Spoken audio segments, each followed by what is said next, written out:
కారులో వెళ్తుంటే ఎయిర్పోర్ట్కి వెళ్ళాలి. ఎయిర్పోర్ట్కి వెళ్తుంటే డ్రైవర్ని కారు తీయమన్నారు.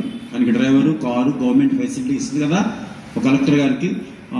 తొందరగా నాకు టైం అయిపోతుంది, ఫాస్ట్గా పోనీ అన్నారు.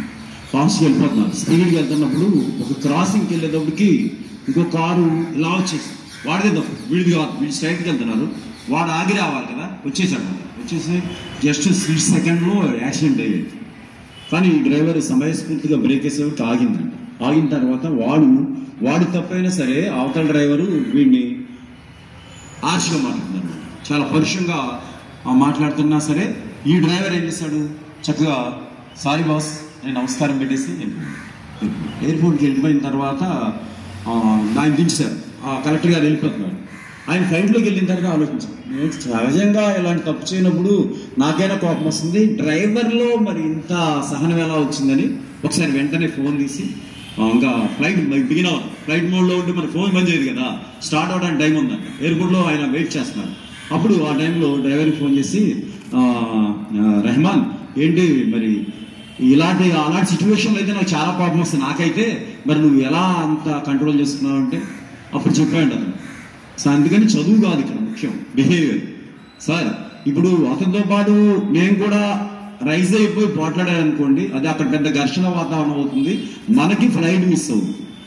తర్వాత నాకు కూడా టెన్షన్ వస్తుంది, టెన్షన్ వచ్చి నేను కూడా ఇంకో యాక్సిడెంట్ చేస్తాను, మన వెనకాల ట్రాఫిక్ ఆగిపోతుంది, మిగతా వాళ్ళందరూ ఇబ్బంది పడతారు. అందుకని ఒక క్షణం నేను ఒక వెనకడికేసాను అనుకోండి, మిగతా ప్రజలందరూ బాగుంటారు, ప్లస్ మండుడి బాగుంటుంది, ప్లస్ నా హెల్త్ బాగుంటుంది. ముఖ్యంగా నేను అదే క్షణంలో నేను కూడా రైజ్ అయిపోయి నా ఎమోషన్ ఆపుకోలేకుండా అతనితో పోట్లాడాను అనుకోండి, ఇంటికి వెళ్ళిన తర్వాత కూడా నా భార్య పిల్లలతో నేను సరిగ్గా ఉండలేను.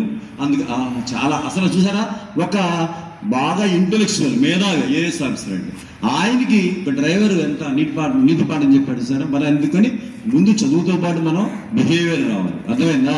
మరి అది కాక రోడ్ సెన్స్ కంపల్సరీగా ఉండాలి.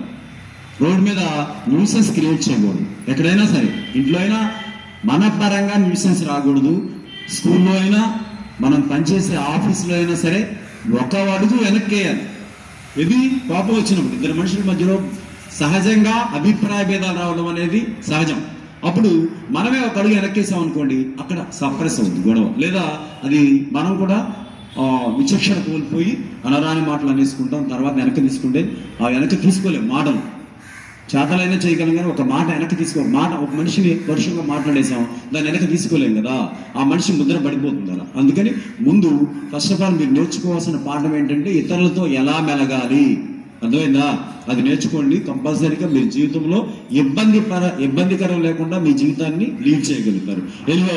ఈరోజు ఇంకా 4 minutes ఉంది. మ్యాథ్స్ వాళ్ళు అనుకోండి, ఈరోజు మ్యాథ్స్